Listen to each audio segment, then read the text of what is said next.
Bueno, muy buenas tardes. Mi nombre es Andrés Palacios y soy el anfitrión de este espacio de divulgación de las producciones que se hacen desde la Facultad de Jurisprudencia de la Universidad del Rosario.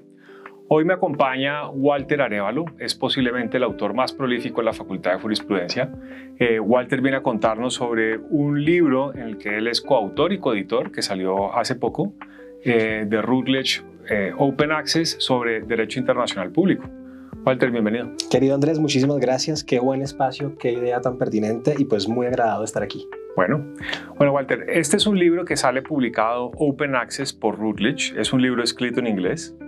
¿Cuál crees tú que es la audiencia de este libro? En realidad, esa fue la primera de las preguntas que nos hicimos, si queríamos escribir un libro dedicado a los profesores y a los investigadores, o si queríamos cambiar y tratar de afectar un lugar donde no había algo nuevo hace mucho tiempo, que era el espacio de la enseñanza del derecho internacional. Y no había algo nuevo hace mucho tiempo porque son muy famosos y muy bien reputados los libros grandes de Brownlee, de otros grandes internacionalistas que tienen su manual.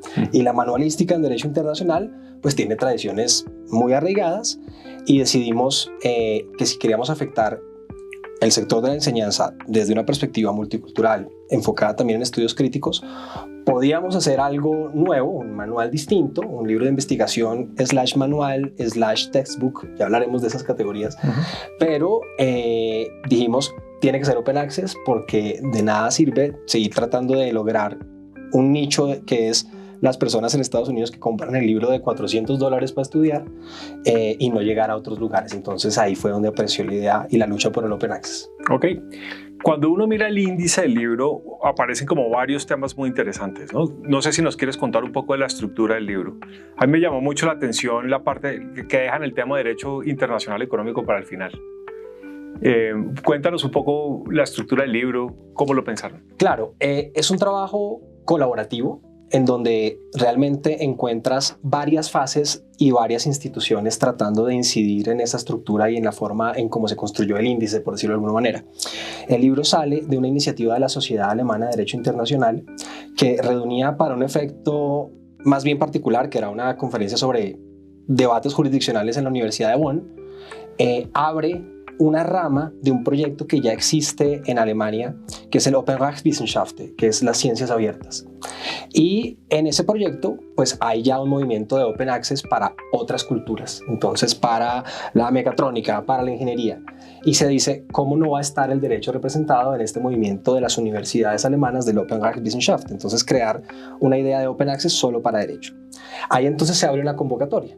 Y esa convocatoria en su momento pues está muy anidada en la Sociedad Alemana de Derecho Internacional, pero se decide ampliar porque las personas que la están liderando tienen una perspectiva también pues de estudios críticos del derecho internacional y dicen no podemos escribir un libro de derecho internacional otra vez de alemanes para alemanes, cerrado, ultra europeo, y entonces abren un call for papers a través de este mecanismo de lo que se llama ya el Open Revi, que es el sistema de ese modelo de acceso abierto a las ciencias. Y entonces empiezan a llegar distintas sociedades nacionales, entonces llegan los franceses, llegan también personas que hacen derecho internacional en África, llegan otras personas referidas en algunos casos por mí, en algunos casos por otras personas desde América Latina, y se hace literalmente haz de cuenta, un documento online para que los que están interesados en escribir en el libro empiecen a proponer temas. Entonces se decidió que no fuera centralizada la idea del contenido, porque todos los libros de derecho internacional, incluyendo los tradicionales colombianos, tienen una estructura prevista ya, que es sujetos, fuentes, responsabilidad, tribunales, se acabó. Y esa estructura no ha cambiado en, no sé, 120 años. Entonces, ese modelo lo ves en algo reflejado allí, pero también en la experticia de las personas y empiezas a encontrar subtemas que no es habitual encontrarlos en libros de texto, porque si tú buscas, por ejemplo, el grueso de la literatura en derecho internacional, los libros de derecho internacional económico son otra cosa y están seccionados también ellos mismos, entre los que son de internacional comercial y los que son de arbitraje. Entonces, esté al final o esté arriba, es buenísimo que tú encuentres en el mismo libro que trata de explicar los fundamentos del derecho internacional desde una perspectiva crítica y con aproximaciones distintas como feministas, latinoamericanistas, también encuentres el derecho internacional económico. con posturas, como tú lo viste, algunas críticas, otras pues la estructura que uno tiene que entender si quiere conocer el juego. Ok. Tú haces mucho énfasis, Walter, en que hay una escuela crítica de derecho internacional alemana. Cuéntanos un poco de eso. Bueno, escuela a la que no pertenezco y en general yo no hago estudios críticos y tal vez lo viste reflejado en el libro. En la facultad tenemos personas que son muy buenas para los estudios críticos y han trabajado alrededor de eso ya un buen tiempo. Mario Urueña, el doctor Enrique Prieto. La perspectiva acá es afortunada porque ocurre lo siguiente. Estando en la reunión esta en Bonn, el director de ese momento de ese trabajo que se estaba haciendo es el profesor Stefan Talmon, que es uno de los, si se quiere, muy tradicionales consultores del gobierno alemán en materia de derecho internacional. Pero en su equipo de trabajo está, por ejemplo, Sue Haig Hernández y hay otras personas que en distintos centros de investigación alemán han ido como siendo el abanderado, la persona que involucra estudios críticos o feministas en materia de derecho internacional. Entonces, haz de cuenta, es 1 entre 10 en distintos centros. En esa reunión confluyen y terminan siendo los líderes del proyecto, un proyecto que tiene una perspectiva, si se quiere, epistémica tradicional, porque es un manual. No hay nada más epistémicamente tradicional que un handbook. Sí. Pero las personas que lo lideran tienen intereses y además representan sectores en donde la postura crítica es muy válida. Entonces, son feministas, son latinoamericanistas, hacen investigaciones sobre inequidad en derecho internacional. Entonces el libro en sí mismo no es un libro de estudios críticos, pero le abre la puerta a un modelo de trabajo que es clásico, el handbook, que dentro de él se viertan perspectivas críticas. Y creo que eso es muy afortunado. Los temas que yo abordé, claro, reflejan lo clásico que soy yo en derecho internacional. Yo no hice nada que tuviera que ver con estudios críticos y tal vez hablé de los temas más tradicionales, más estatocéntricos, menos críticos del derecho internacional, como es la inmunidad de los estados y la responsabilidad del estado, que son los temas absolutamente clásicos. Pero tú encuentras en varias perspectivas, o incluso en mi capítulo de derechos humanos, ahí sí, pues claro, ya un correlacionamiento directo con las aproximaciones desde el tercer mundo o los estudios críticos. Ok, entonces cuéntanos un poco la historia de Walter Arévalo. Llega a Bonn a una conferencia y sale con nuevos amigos, una red de investigación y un proyecto de libro bajo el brazo. Bueno, pues eso es lo que creo que uno tiene que hacer. Primero, si quiere, por lo menos en derecho internacional, interactuar en lo que llaman las grandes ligas o quiere también por lo menos llevar la perspectiva latinoamericana o de su país o de su escuela, porque al fin y al cabo yo creo que uno representa más la escuela rosarista que el país y creo que es lo que queremos hacer también. Y además, pues si quiere lograr las metas pues muy altas, por las razones que sea, que tengamos de producción, de investigación y de impacto. Entonces, yo soy un fiel creyente de los modelos como las conferencias y los call for papers, por razones epistémicas y por razones prácticas. Entonces, yo fui realmente a hacer la estancia postdoctoral en el Max Planck. Y pues estaba en Heidelberg haciendo la estancia. Es una estancia larga, estábamos ahí trabajando un tema que era una continuación de mi tesis doctoral, verbigracia de que habían aparecido nuevos casos ante la Corte Internacional de Justicia donde lo que yo estaba analizando en la tesis doctoral ocurría, y estaba analizando esos casos.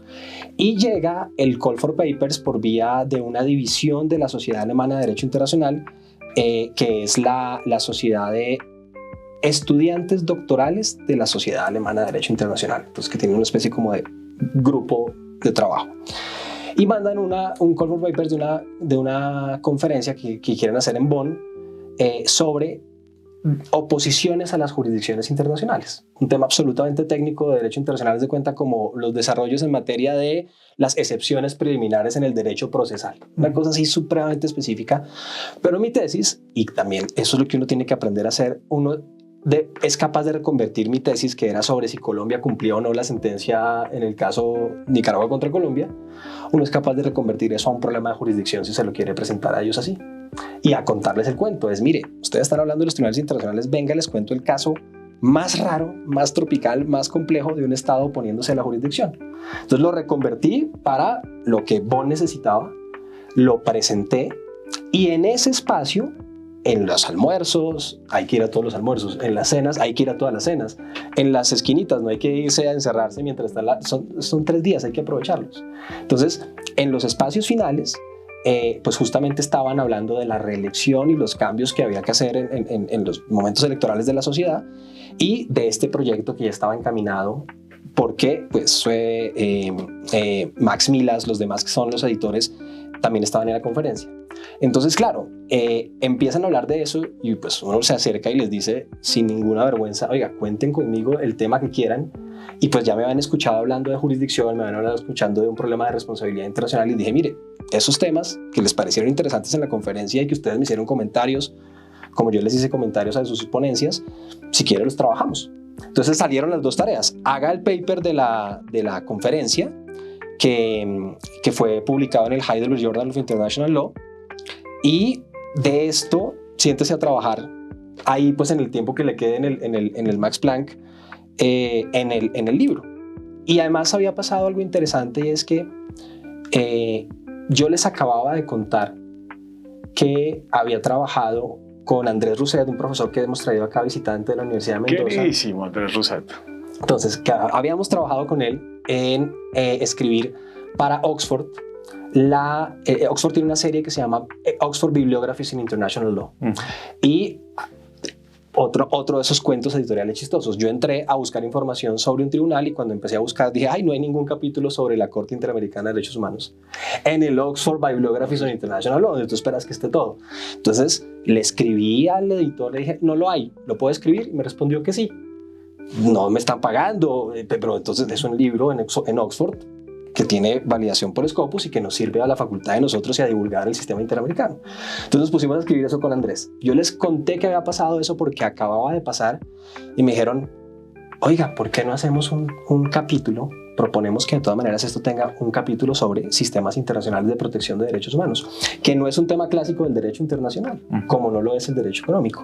Entonces ahí salió ese capítulo también que tuviste, que es un capítulo con muchos coautores, sí, porque lo que quisimos fue mezclar todos los sistemas. Entonces salen de esas conversaciones, de esas oportunidades y también contando lo que uno ya ha hecho, porque hay mucha oportunidad también de reconversión. Hay que saber qué es reconvertir, hay que saber qué es volver a publicar, que es lo que uno no debe hacer. Pero uno ha trabajado tantos temas y uno ya ha tocado tantas puertas que muchas veces uno dice, mire, tengo algo preparado, ¿les sirve para una nueva oportunidad? Empecemos a trabajar a partir de eso. Entonces así salió el paper en el SciScript y el libro. Ok, hablemos de los capítulos. Entonces, tú tienes 3 capítulos. Sí. 2 capítulos en los que tú eres el único autor y el tercer capítulo que es precisamente el de Sistemas Internacionales de Protección de Derechos Humanos, en el que apareces con otras 5 o 6 personas, entre las cuales está nuestro querido Andrés. Un saludo para Andrés si nos está viendo. Empecemos por el primer capítulo, que es el capítulo sobre responsabilidad de los estados. Sí. Me llama mucho la atención cuando estaba viendo el capítulo, que es un capítulo muy esquemático, en el sentido en que lo que busca el capítulo no es tener una discusión sobre la historia de la responsabilidad del Estado, la manera en la que entendemos la responsabilidad del Estado o los límites de la responsabilidad del Estado. Más bien sigue muy de cerca estos draft articles del sistema de lo que fue una propuesta que se le presentó a las Naciones Unidas de un tratado internacional de responsabilidad del Estado que nunca fue aprobado. Exactamente. Y básicamente lo que entonces hace el capítulo es como que toma los principales temas de ese capítulo. Digamos, cuéntanos un poco más del interés que radica el capítulo frente a la obra. Bueno, hay obras de derecho internacional muy importantes, hay manuales de derecho internacional muy importantes, muy históricos, y hay estudios de derecho internacional también muy recientes que, por la razón editorial que sea, no incluyen el tema de la responsabilidad internacional. Y es descabellado. ¿Cómo no lo van a incluir? Es descabellado. Entonces uno dice, tú encuentras manuales de derecho internacional y manuales tanto los afrancesados, que son muy clásicos, como también los casebooks de los norteamericanos, en donde el problema central, sin duda alguna, para ellos es la estructura de sujetos, las fuentes, y hay manuales que sí se mojan en el tema de jurisdicción y competencia. Pero hay muchos, como también hay muchos que lo incluyen, hay muchos que lo evitan. A mí lo que me pasa con los que lo incluyen es que, igual, de pronto, no quiero hablar de ningún texto en particular, pero claro, muchos lo incluyen pensando que lo importante de incluirlo es contar esa historia de la construcción de los artículos en la historia de la Comisión de Derecho Internacional, que es una historia fascinante. Digamos que hay muchas formas de contarla. Había un director de tratados de las Naciones Unidas que la contaba comparándolos con cada uno de los relatores especiales. Era un James Bond y se parecía en características a un James Bond de cada una de las películas. Es un tema interesantísimo, pero no es el tema que te permita aplicarlo de la manera más clara. No es el tema que te permita entender que esos artículos, haz de cuenta, son las verdaderas normas secundarias del derecho internacional, son los artículos que hacen que el derecho internacional funcione.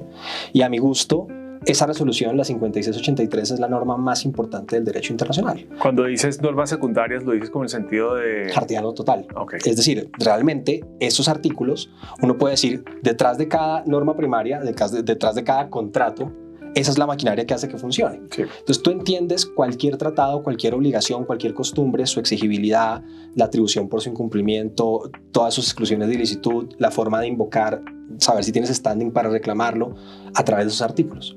Entonces son absolutamente fundamentales y no hay duda alguna que uno debe enseñar de la manera más didáctica posible los pasos en que puedes establecer esa responsabilidad. Por eso esos esquematismos tan claros que tú veías de existencia de la obligación, identificación de acción o omisión, identificación de la atribución de la conducta al Estado a través de algún agente, la existencia o no de causales de exclusión de ilicitud y las consecuencias de la responsabilidad, bien sean sanciones, bien sean las consecuencias naturales de no repetición, continuidad o cesación, o bien sean reparaciones. Entonces, si uno se sabe esos 4 pasos, y es lo que yo enseño en el doctorado y en la maestría, es, si usted sabe esos 4 pasos, usted puede ganar cualquier caso de derecho internacional. Ya después, como los que trabajan contratos. Ya después se lee el contrato a ver de qué trata, qué estaban vendiendo, qué estaban comprando y cuánto costaba. Sí. Pero si usted conoce esa lógica, tiene el derecho internacional en sus manos porque es lo que lo hace exigible. Sí, que para hacer un paralelo sería como la lógica de la responsabilidad civil en términos generales, ¿no? Claro. Entonces, no importa el contrato que estés analizando, no importa la obligación que tú tengas a mano, si entiendes esos pilares, puedes litigarlo, por decirlo de alguna manera. Con una diferencia muy importante. Ajá. Y es que en derecho de responsabilidad civil, la responsabilidad objetiva es la excepción. Acá está la regla. Y la culpa es la regla general. Claro. Y acá es al revés. Y es difícil, muy difícil de explicarlo en derecho internacional, porque la gente cuando ve los casos, y algunos casos que están mencionados ahí, te das cuenta que la gente como asocia la gente asocia que hay un agente estatal haciendo algo, siempre está buscándole la culpa a la gente. Siempre está buscando si ese soldado lo hizo con dolo, si ese agente migratorio lo hizo culposamente, y eso no tiene nada que ver con la responsabilidad internacional. Que es también muy interesante porque a nivel interno sí hay esa discusión, ¿no? Totalmente. A nivel interno sí hay una discusión de el grado de cuidado que debió haber empleado el funcionario público que hizo tal cosa. Por eso mismo, y también uno sabiendo qué es lo que tiene que resaltar, tú encuentras que la explicación sobre una forma de vincular conductas de agentes al Estado en ese capítulo, que es en la que se habla sobre la extralimitación de la conducta de los agentes del Estado, es un caso claro. Es en el internacional tú no puedes invocar, es que yo le dije a la gente haga A, pero la gente hizo B, entonces la responsabilidad estatal no existe. Al contrario, ahí te dicen, mientras fuera una función pública o un agente estatal, si él se extralimita, igual responde el Estado por el incumplimiento de la obligación internacional. Entonces, por eso ese esquematismo, y para mí pues realmente es el tema más fascinante del derecho internacional y el que te permite entenderlo todo. Y yo creo que soy un poco terco e insistente y además repetitivo con ese tema, porque no importa dónde esté dictando y qué esté dictando, si estoy dictando sistema interamericano, si estoy dictando Corte Internacional de Justicia, igual no hay forma que yo en las 24 horas de clase no les dé a las personas 2 horas de eso. Siéntense, muchachos, vamos a hablar de la atribución, las reglas de la atribución. No importa de qué era la clase, no importa el aviso. Muy bien. 2 horas de eso. Ok. En contraste con este capítulo, también es interesante que el otro capítulo que tú escribiste a título individual es el de relaciones diplomáticas. Porque en la mentalidad de la gente, las relaciones diplomáticas, por un lado, tienen un montón de reglas formales, pero como que esas reglas formales lo que hacen es que favorecen un montón como de tratos a la sombra. Es como en las comidas formales a ti te ponen los cubiertos de distinto orden. Entonces lo que te dirían las normas sobre diplomacia es usted cómo come, ¿cierto? Ajá. ¿Qué cubiertos utiliza Claro, según el plato? El sí. protocolar. Sí, sí, sí. Pero las normas nunca le dicen a uno cuál es el tema de la conversación, por qué lo invitaron, qué se está Claro, comiendo. sin duda. Sí, pues a ver, seamos totalmente honestos desde el punto de vista de investigación. Ese es un capítulo que nadie quería escribir. Uh-huh. Y era un capítulo que nadie quería escribir, yo creo, por varias razones. Porque los que trabajan en relaciones diplomáticas, que hay personas ahí que trabajan en servicios diplomáticos, entre tantos coautores, hay por lo menos 2 o 3, uno latinoamericano también, no quieren escribir de eso. Es un tema que ellos prefieren, si tienen un tema de investigación, mejor escriben de eso, no se meten en el tema de su práctica, curiosamente. Y eso pasa mucho con los diplomáticos. El único diplomático que sé que escribe mucho sobre diplomacia es Ricardo Redondo, el argentino, que es famoso en eso. Pero es un tema que pues muy poca gente quería formalmente escribir en la selección de textos que, como te digo, se hizo en un sistema online donde la gente hacía como una especie de bidding a ver con qué tema se quedaba, quién más quería trabajarlo, y ese tema quedó más o menos huérfano. Ese es un tema que yo le critico lo que tú estás diciendo, pero a título ya no de profesor, sino a título de internacionalista, es un tema que da trabajo. Uno trabaja en eso y uno sí recibe casos de eso. Pero a ver, barájamela despacio. A ti la Cancillería colombiana te podría contratar para decirte, Walter, tenemos un problema sobre si invitar a la señora al embajador o invitar a la novia. No, claro, pero es que ese es el protocolar, digamos, más que las relaciones diplomáticas, que es el tema de las inmunidades de las embajadas, más que el tema de, por ejemplo, los privilegios e inmunidades de las organizaciones internacionales. Yo he sido profesor de la Academia Diplomática dando responsabilidad y dando relaciones diplomáticas. Y, por ejemplo, yo he tenido asesorías con cancillerías, he tenido temas que hemos trabajado con Cancillería, pero obviamente pues guardando el secreto profesional, he tenido cualquier cantidad de casos de embajadas que tienen un problema en relación con sus inmunidades. Dame un ejemplo. Sin mencionar a nadie, aunque por supuesto todos sabemos quiénes son los malos. Entonces, embajadas que les llega una solicitud de la UGPP sobre sus temas pues de estas prestaciones, y ellas dicen, pero es que yo tengo un acuerdo de sede cuando soy una organización internacional, o yo tengo un tratado de relaciones diplomáticas, o yo tengo una relación con la dirección de protocolo de Cancillería que dice que a mí no me puede llamar esa institución porque yo tengo inmunidad de jurisdicción. O sea, un poco como yo no le tengo que pagar los parafiscales a la señora del tinto. Y detrás de eso está eso. Va uno a mirar y, oiga, usted contrató, no contrató, pagó al estilo que pagan en su región y en su estado, o usted pagó según las normas laborales colombianas. Entonces eso para la persona, para el señor de los tintos, es un problema de derecho laboral, no me están pagando, pero para la embajada es un problema de inmunidades y es un problema con protocolo Cancillería, porque ellos enarbolan incluso el argumento, es que a mí no me puede mandar, el juez no me puede mandar a decir cosas.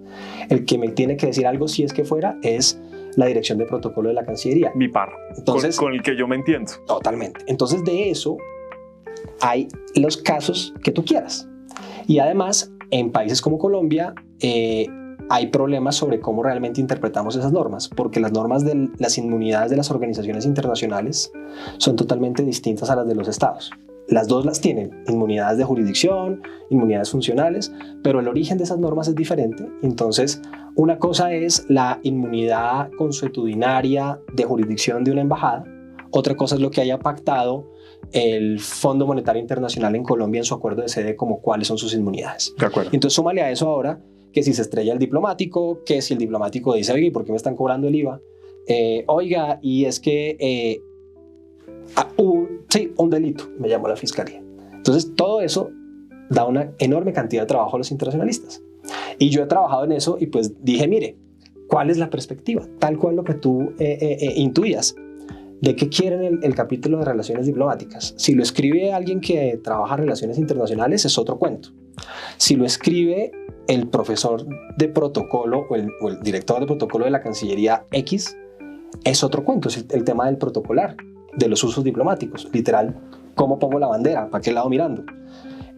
O yo les dije, pues mire, si quiere, pasamos por eso muy rápido, qué son las relaciones diplomáticas, y me meto al tema que me parece que es de derecho internacional, que es el tema de las inmunidades, que es como tú viste que ya es el colofón de ese artículo. Claro. Me llama mucho la atención que uno podría pensar que hay dos subregímenes muy importantes de humanidades en el mundo. El de la Iglesia Católica y el de la Orden Hospitalaria y Militar de Jerusalén, Rodas y Malta. Ajá. Dos sujetos de derecho internacional Absolutamente excepcionales. Excepcionales. Ajá. Pero con mucha historia, me imagino, ¿no? Sí, y que son la excepción a muchas reglas y que por eso todavía se enseñan. Yo en mi manual, donde tengo capítulo de sujetos, los explico in extenso, porque son excepciones casi a todas las reglas, a la regla de que el Estado tiene territorio, a la regla de que el Estado es origen de la soberanía, no de un tratado, a la regla de que la inmunidad es recíproca. Entonces, muchas cosas. Son casos fantásticos. Aquí algo se menciona, pero claro, fíjate lo que son las perspectivas críticas o lo que son las perspectivas modernas.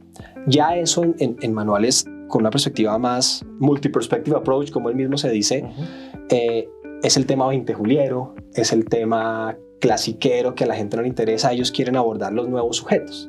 Entonces quieren abordar, obviamente, el debate inmenso del individuo, el debate de las empresas, y así está reflejado en los capítulos que escribieron las personas encargadas del tema de sujetos, que pues es un tema que tuviste en el libro, también está extensamente desarrollado. Muy bien. Demos entonces el paso ahora al tercer artículo, que es el que participas con otros varios coautores. Ese es sobre sistemas internacionales de protección de derechos humanos. Sí. ¿Cuánto le falta al mundo para tener un sistema unificado de protección de derechos humanos? Esa es una pregunta que me queda. Unificado, habría que ver en qué. Si es unificado en las normas sustantivas, mucho. Y tal vez no sea la solución tampoco. Hay una perspectiva universalista frente a las normas sustantivas, muy bien defendida por muchos autores, que también incluso tiene algunos momentos como de explosión ante la Corte Internacional de Justicia, cuando decimos todos estamos de acuerdo en que el genocidio es una prohibición universal, pero frente a la interpretación de las regiones sobre el contenido de los derechos, pues marras, una infinita dificultad. Frente a que la mayoría de las regiones estén cobijadas, y a eso le llamáramos universal, por algún tipo de jurisdicción, no estamos tan lejos. No estamos tan lejos. Porque tenemos el modelo del sistema universal que a través de protocolos y declaraciones unilaterales faculta las quejas individuales, donde hay muchos estados en los distintos tratados, y en general tenemos casi un sistema regional para cada región. La gran excepción es Asia, pero Asia lo ha venido manejando también en las relaciones económicas, va creando alguna que otra regla, no un sistema, no un tratado, no un modelo centralizado de derechos humanos. Entonces yo creo que el universalismo ahí es relativo, porque hay muchas cosas en donde no se sabe si es el verdadero interés final, y lo importante es para las relaciones entre el individuo y el Estado, en donde haya la posibilidad de que existan violaciones de derechos humanos, que esa relación esté cobijada por algún grado de protección, promoción o juzgamiento internacional. De eso hemos avanzado bastante. Con los casos terribles, y es que le dicen a uno, dice, Trinidad y Tobago se salió del sistema, hoy se salió del sistema Venezuela. Rusia se fue también. Entonces, de cada sistema a que corresponde, cada vez que se sale uno es terrible, pero en general yo creo que jurisdiccionalmente se ha avanzado mucho también. Muy bien. Cuéntanos un poco más de detalles de cómo fue poner a todos estos autores de acuerdo para el capítulo. Es un ejercicio que yo creo que es la primera vez que pasa en el derecho internacional, en que se escribe un capítulo por varios autores donde hay personas que han litigado entre los distintos sistemas, pero el capítulo es uno solo y compara, y a medida que se va avanzando va comparando, va haciendo conexiones entre los sistemas regionales de derechos humanos, y además también está englobado en las características del sistema universal.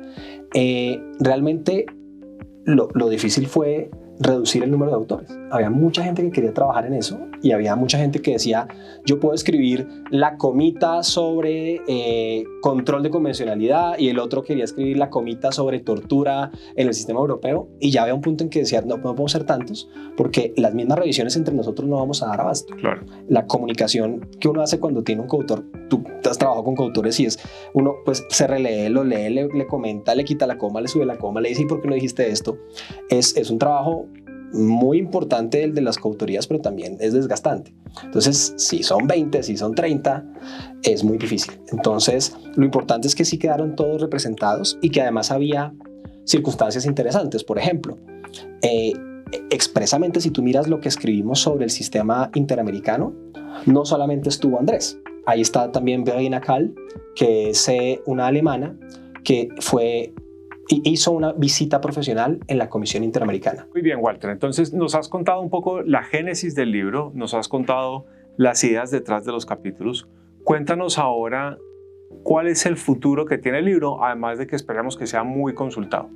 Bueno, pues curiosamente nosotros tuvimos hace poco una reunión en la Universidad de Nottingham hablando de ese futuro y de ese impacto, y pues parte de lo que hicimos fue, sí, hablar de cómo se trabajó, cómo se hizo, esa metodología que se escogió para crear el modelo de selección de autores, del índice, las revisiones, porque además hicimos una revisión interna bastante compleja. Yo revisaba 7 artículos y algún otro autor revisaba otros 7 y así cada uno, capítulos. Entonces, por un lado, en esa reunión, fíjate que hicimos algo que me pareció muy interesante y que uno no hace mucho con sus propias obras o con las obras de sus colegas, y es sentémonos a proponernos que periódicamente vamos a revisar el impacto que nosotros le hemos logrado dar o el impacto que ya ha tenido, y busquemos por qué pasó y cómo pasó. Entonces, por ejemplo, nos dimos cuenta que lo incluyeron en la lista de libros necesarios para el estudio de la entrada a la Academia Diplomática, a la carrera diplomática en Argentina.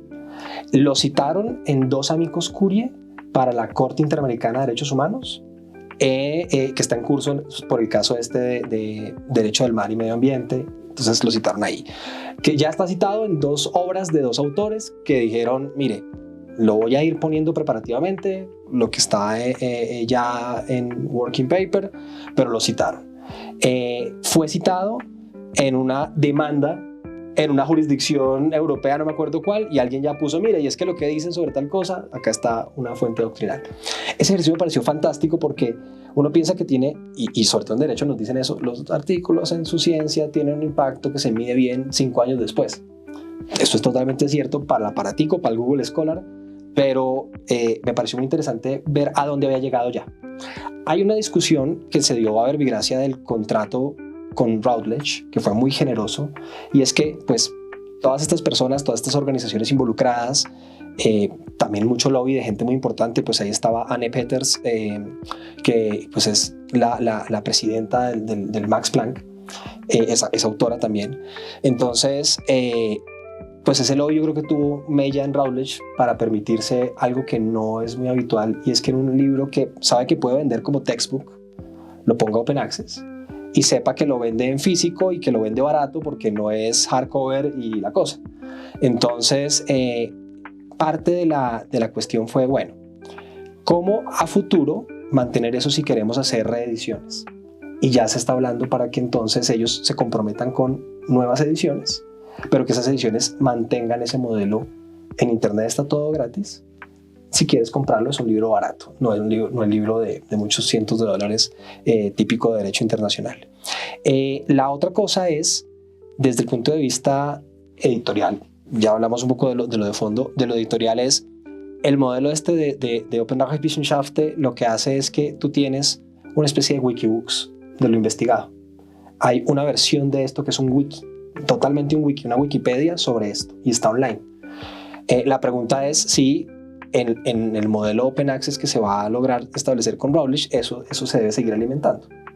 Entonces digamos que ahí hay como una dificultad, porque pues son 2 procesos editoriales complejos, y pues una cosa es tu trabajo, mi trabajo, otra cosa es que nos dijéramos nos vamos a sentar a actualizar una Wikipedia toda la vida, que eso hay personas que lo hacen y tú sabes la dedicación con que lo hacen y el tiempo que lleva. Entonces eso desde lo editorial es como la manera de cómo proteger en un libro que va a tener más ediciones el modelo de Open Access para no echar para atrás. Y desde el punto de vista de investigación, pues ya empezaron a pasar cosas.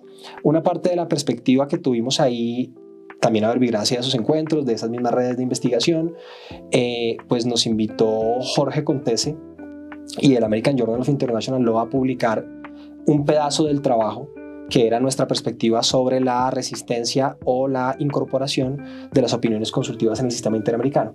Y acaba de salir, pero ya nos dimos cuenta que de esa investigación que estamos haciendo con Andrés pueden salir por lo menos 2 o 3 artículos más, porque hay muchos casos interesantes que están mostrando cómo los estados de maneras curiosas indirectas y muchas veces no desde el Estado central, implementan las opiniones consultivas de la Corte Interamericana. Encontramos un caso curiosísimo en donde los mismos candidatos a las alcaldías en Costa Rica se autorregulan su modelo diciendo que no se pueden reelegir indefinidamente, verbigracia de la opinión consultiva de la Corte Interamericana sobre reelección indefinida.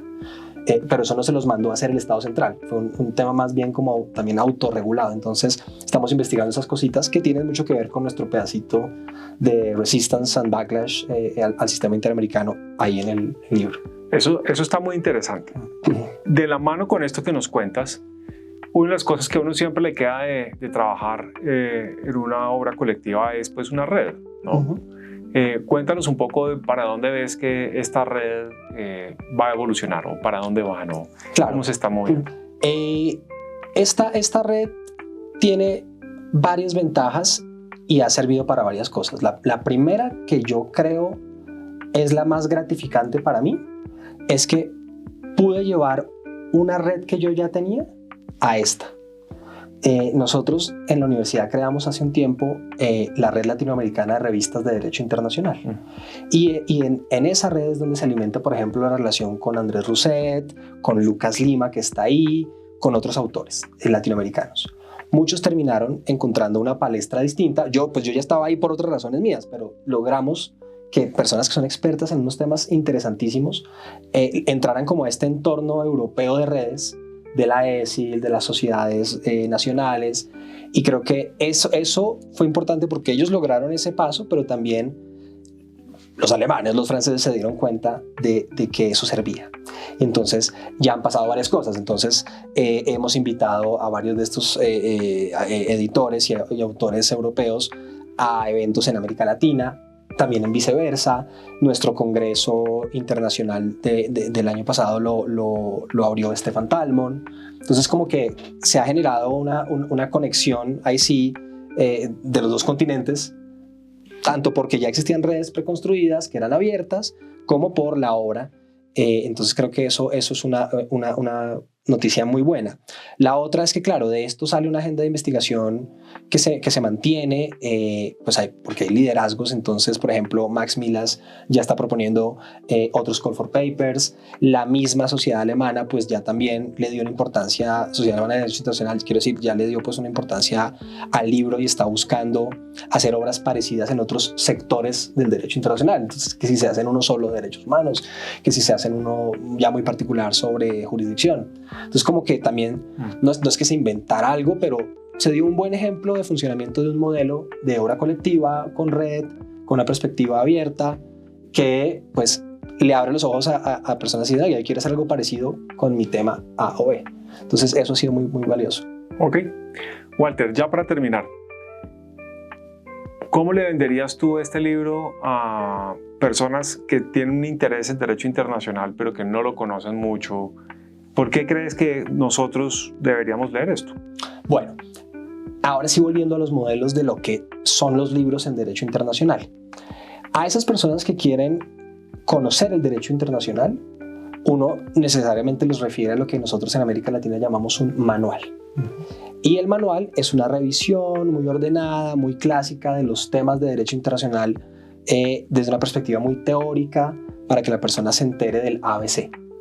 Este libro tiene los elementos de un manual, pero también tiene más elementos. Entonces, ¿qué tiene? La estructura y lo que tú encuentras a título de ejercicio es lo que los norteamericanos llaman un textbook, que es, para hacer un ejemplo, lo que a uno le entregan cuando está estudiando en la Alianza Francesa, que es un libro que le explica el verbo, pero después le pone 4 ejercicios, pero después le pone 5 ejemplos y después le pone un pedazo de buena literatura francesa para que vea el verbo ahí puesto.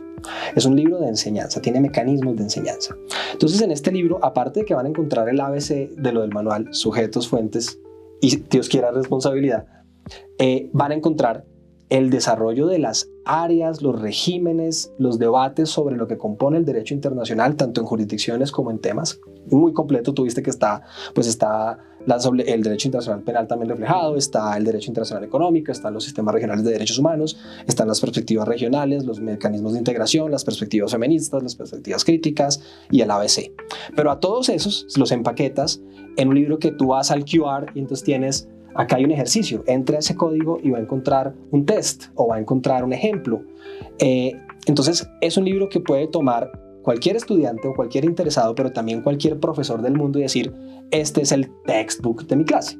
Porque a medida que vamos tomando la sesión 1 y la sesión 2, entremos aquí, busquemos el código, entremos al ejercicio, como cuando está uno estudiando idiomas y le dicen el ejercicio de la unidad 14, es el verbo to be, claro.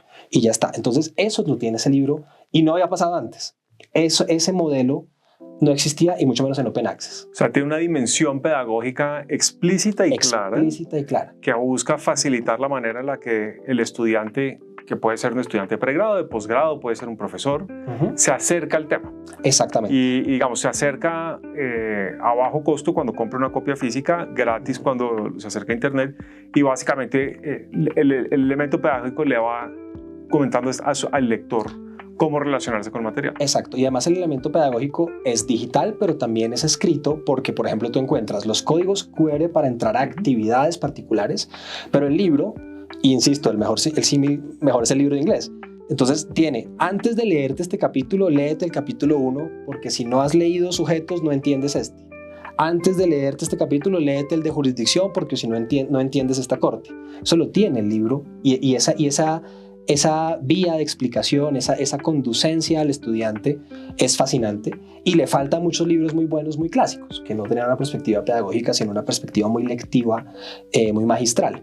Ahora, el elemento Open Access creo que es de resaltar en la medida en que estos libros de derecho internacional pues son muy costosos, entonces marginalizan mucho y ahí me hiciste acordar de algo. También estamos pensando, pero eso también implica pues otros pasos complejos en traducciones, porque ya he hecho el esfuerzo que tuvieras esto en español, claro, o que lo tuvieras en francés o en árabe, llegarías también a otros niveles de divulgación y de formación muy interesantes. De acuerdo. Muy bien, Walter, muchísimas gracias. No, a ustedes, muy generosos por el tiempo, excelente espacio, excelente entrevistador y pues muchas gracias por conocerlo y lo pueden encontrar, simplemente buscan en Google Public International Law a Multi-Perspective Approach, eso les va a dar el link de Routledge, entran ahí y hay una ventanita de Open Access y el libro se puede descargar entero. Ahí está. Listo. Muy bien. Muchas gracias.